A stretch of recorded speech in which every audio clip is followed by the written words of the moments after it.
Друзья, и сразу сходу один маленький, но очень интересный факт про грузовики. Тепла, выделяемого тормозными механизмами груженной фуры при остановке с 89 км в час до нуля, достаточно, чтобы всего за 4 секунды вскипятить 50 литров воды. И как вы поняли, сегодня мы будем говорить о тормозах грузовиков и автобусов, а точнее о вспомогательных тормозных системах, то есть о моторном тормозе и о различных ретардерах. Поговорим, как они устроены, как они работают, для чего предназначены, как ими пользоваться, их плюсы и минусы. Этим видео Trax TV начинает серию роликов, посвященную техническому устройству современных грузовиков и автобусов. Это такая простая, доступная, без излишней технической информации, но при этом легкая для восприятия инструкция по эксплуатации современных грузовиков и автобусов, которая поможет не только сберечь кучу нервов и денег водителям и перевозчикам, но и еще и повысит эффективность перевозок и, конечно же, безопасность. Итак, сегодня мы говорим о вспомогательных тормозных системах, и сейчас я вам покажу, почему это очень важная тема. Правее, правее берем, Америка с горы, твою Нельзя, тормоза сказали у машины, блядь, вот это право. Ребята,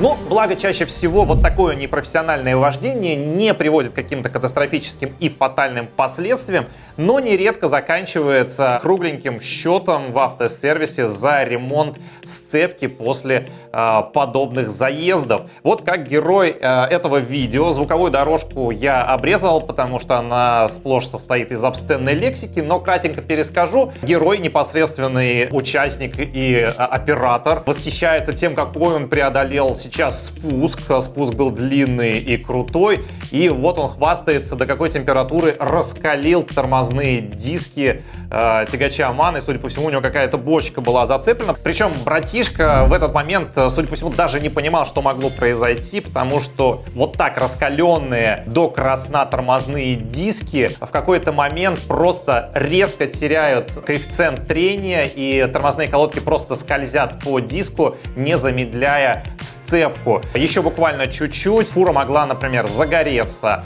Ну а уж совершенно точно, что произошло, так это то, что владелец Мана с полуприцепом попал как минимум на тормозные диски, на тормозные колодки, все там резинки, датчики АБС, скорее всего ступичные подшипники, еще кучу всего там могло потянуть, вот этот перегрев.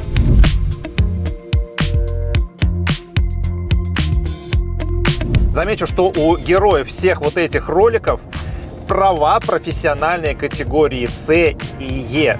Да, у некоторых из них были какие-то технические проблемы с грузовиками или, может быть, просто банальная жадность, когда машины нещадно перегружают. Но, к сожалению, очень часто такие последствия возникают из-за неумелых действий водителя, опять же, из-за низкого качества обучения и плохой подготовки. И просто из-за непонимания, как технически устроен грузовик, как он работает и как правильно, грамотно и максимально полно использовать все его возможности и весь его функционал.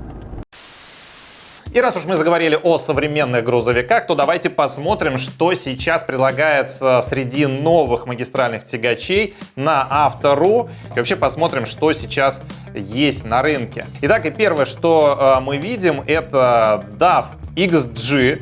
15 миллионов 800 тысяч рублей за машину 2022 года. Дальше у нас идет C-Track C7H. Это бестселлер сейчас российского рынка новых магистральных тягачей. Цена 9 миллионов 336 тысяч рублей. Далее снова Ситраки.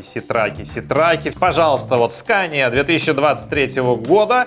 19 миллионов рублей за 500-сильную машину. Далее идут снова китайцы. Шакман, 10 миллионов 500 тысяч рублей, но это у нас колесная формула 6х6, полноприводная машина, 23 год. Volvo FH, 17 миллионов, 2022 год выпуска. КамАЗ 54 901, вот, пожалуйста, уже 11 миллионов рублей, а год назад за такие машины, не стесняясь, просили 15-16 миллионов.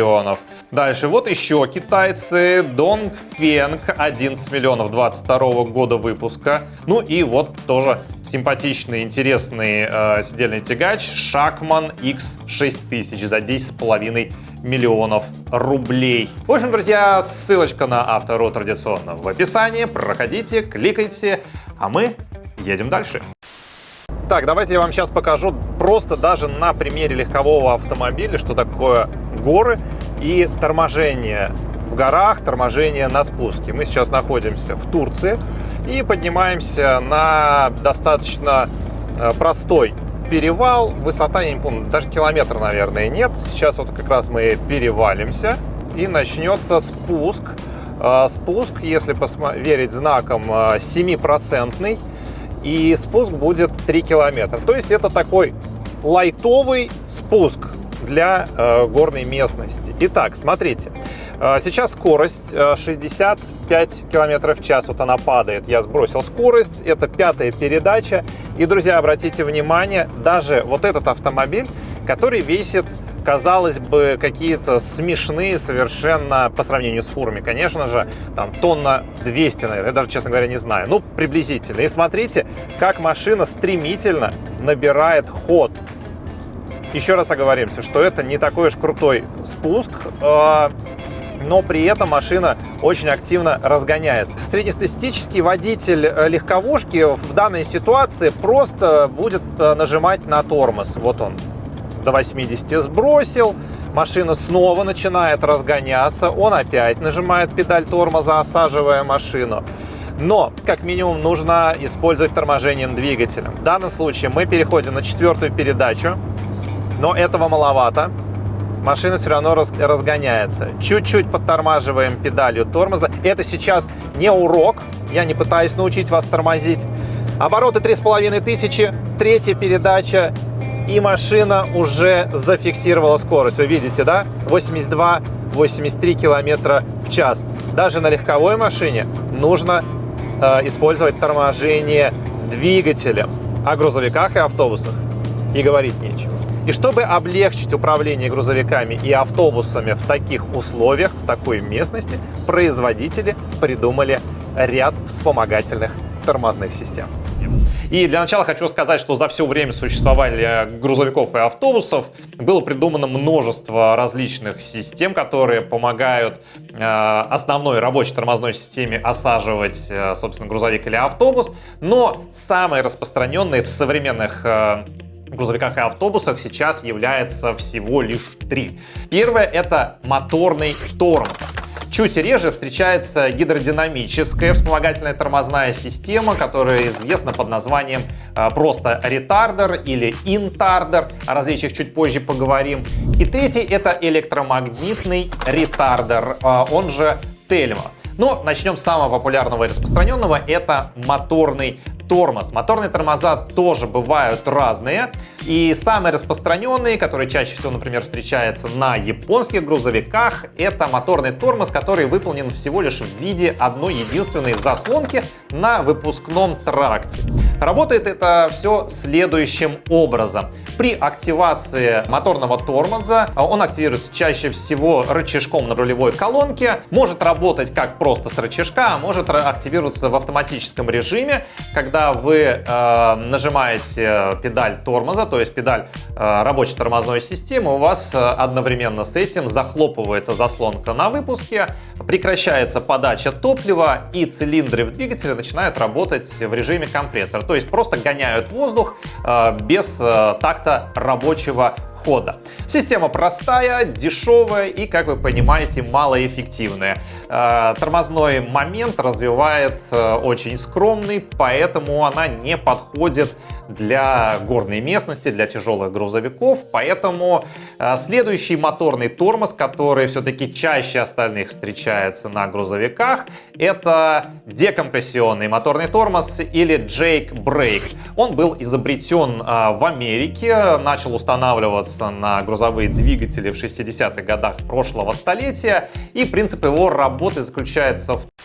Давайте так, у разных производителей принцип работы один и тот же. То есть на такте сжатия, когда поршень уже подходит к верхней мертвой точке, приоткрывается выпускной клапан и стравливает давление из камеры сгорания. То есть как это активируется? Либо это какой-то дополнительный плунжер, который толкает под давлением масла выпускной клапан, либо это какой-то дополнительный кулачок в распредвале или отдельный какой-то привод. А у разных производителей привод клапана в этом случае выполнен по-разному. Далее поршень идет вниз, сжатый воздух уже не давит на поршень, и получается, что поршень, когда идет вверх, получает сопротивление, и когда идет вниз, получает сопротивление. Благодаря этому крутящий момент на торможении получается достаточно серьезным, в отличие от простой заслонки на выхлопе. Некоторые производители довели, можно сказать, до совершенства моторный тормоз, комбинируя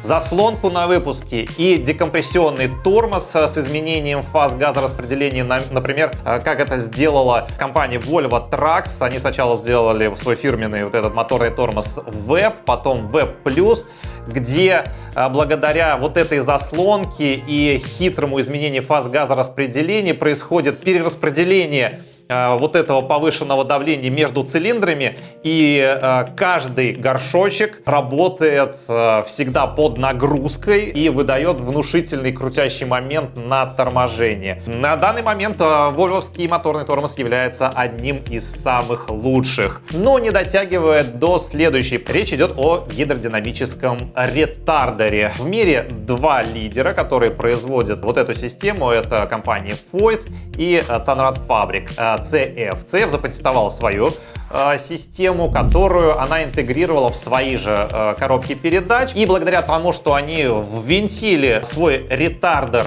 в основной корпус коробки передач, они запатентовали свое название и назвали его Intardер. Кстати, многие меня постоянно поправляют в роликах, когда я Intardер ZF называю ретардером. Разницы никакой по тому, как они встроены или не встроены, но при этом принцип их работы один и тот же, и он напоминает бублик обычной автоматической коробки передач. То есть у нас есть ротор-статор. Когда мы активируем ретардер, он активируется, как и моторный обычный тормоз, при помощи рычажка на рулевой колонке, как правило. Под давлением масло из резервуара перекачивается в полость, где у нас вращается ротор, и в зависимости от того, как у нас сближается ротор и статор, в зависимости от давления масла у нас развивается уже тормозной момент. Ну, а куда у нас девается энергия при торможении? Конечно же, она в данном случае переходит у нас в тепло, как и в рабочей тормозной системе, поэтому его нужно эффективно отводить. Для этого в ретардерах есть теплообменник. Теплообменник завязан, как правило, на систему охлаждения двигателя. Она у них общая, и благодаря этому поддерживается максимально стабильная температура и двигателя, и ретардера. Ну, в некоторых случаях бывает, что система охлаждения у ретардера бывает своя. Система достаточно эффективная, я бы даже сказал, самая эффективная, но при этом у нее есть несколько минусов очевидных. Это в первую очередь цена, это вес, потому что вся эта система весит более 100 килограмм. Это и дополнительное масло, и дополнительный объем антифриза, плюс куча железяк. Это и чуть больший расход топлива, потому что приходится в холостую вращать дополнительные шестеренки. В общем, друзья, не бывает идеальных решений. Ну а мы переходим к следующей по распространенности вспомогательной тормозной системе — электромагнитному ретардеру Тельма. Выглядит он как два здоровенных тормозных диска, окруженные кучей электромагнитов. и располагается, как правило, либо сразу за коробкой передач, либо имеет какой-то промежуточный карданный вал. Далее вся эта бандура висит на отдельной траверсе, и вторая часть карданного вала приходит уже на ведущий мост. Иногда электромагнитный ретардер Тельма вешают непосредственно на редуктор или сзади ведущего моста. Но вне зависимости от того, в каком месте располагается электромагнитный ретардер Тельма, в принципе, его работы не меняется. Активируется он точно так же, как и другие вспомогательные тормозные механизмы, при помощи рычажка на рулевой колонке. Как правило, бывают, конечно, исключения. И работает он следующим образом. На вот эти магниты подается напряжение и создается электромагнитное поле, которое проходит через вот эти огромные, похожие на тормозные диски. И эти токи Фуко замедляют вращение вот этих металлических блинов. Но при этом, конечно же, выделяется огромное количество тепла, поэтому вот в этих дисках сделаны лопатки, которые при вращении отводят, как и тормозные вентилируемые диски, также отводят тепло, которое у нас получается в процессе торможения. Есть у электромагнитного ретардера один минус: его недолговечность по сравнению с другими вспомогательными тормозными системами. Но есть у электромагнитного ретардера одно очень крутое преимущество перед остальными вспомогательными тормозными системами — это быстродействие. То есть торможение мы получаем сразу, как мы активируем Тельму. В отличие, например, от ретардера гидродинамического, потому что после того, как вы перевели рычажок ретардера в режим вкл, сначала у вас под давлением масло перекачивается в рабочую полость, где находится вот в этот бублик, где находится ротор-статор. Потом только давление нарастает, начинается замедление. То есть гидродинамический ретардер начинает выдавать крутящий момент только через пару секунд. То же самое касается и моторного тормоза. Будь то это просто заслонка на выпуске или декомпрессионный тормоз, в любом случае, чтобы развить высокий крутящий момент на торможении, двигателю для этого нужно развить высокие обороты, более 2000. Ну, вольвовский ВЭП, ладно, работает от 1000 оборотов. В любом случае, чтобы эти обороты достичь, нужно перевести коробку передач на несколько ступеней ниже, что, опять же, происходит не мгновенно, а через какой-то промежуток времени. То есть все вспомогательные тормозные системы, кроме Тельмы, начинают работать через несколько секунд. И чтобы ими пользоваться, например, в критической ситуации, когда резко перед вами машина начала тормозить или что-то произошло на дороге, то эти тормозные системы не подходят. А вот Тельма успевает вам помочь основной рабочей тормозной системе. Ну а теперь, что касается необходимости тех или иных вспомогательных тормозных систем на грузовиках или автобусах, то здесь я могу сказать следующее. Если ваш грузовик или автобус эксплуатируется в основном на равнинной местности, практически не видит гор, то достаточно базового штатного моторного тормоза, декомпрессионного или просто заслонки на выпуске. Благо, все ведущие производители по умолчанию свою тяжелую технику моторным тормозом оснащают. Но если у вас машина эксплуатируется в холмистой местности, бывает время от времени в горах, то здесь, особенно если горы высокие, то здесь, конечно же, можно задуматься о том, чтобы заказать машину либо с гидравлическим ретардером, либо с электромагнитным. Ну а если техника эксплуатируется в горной местности, то, конечно, здесь ответ очевиден. Желательно вот эти вспомогательные тормозные системы в виде гидродинамического ретардера или электромагнитного, то их лучше, конечно же, заказывать и, конечно же, использовать. В общем, друзья, надеюсь, сегодня мне получилось вам в легкой, доступной форме, человеческим языком, без излишней технической терминологии объяснить вам, для чего нужны вспомогательные тормозные системы в современном грузовике или в современном автобусе, как они устроены, как они работают, их плюсы и минусы. В общем, свое мнение по этому поводу пишите в комментариях. На этом все. Традиционно дизлайк, отписка. А пока всем пока.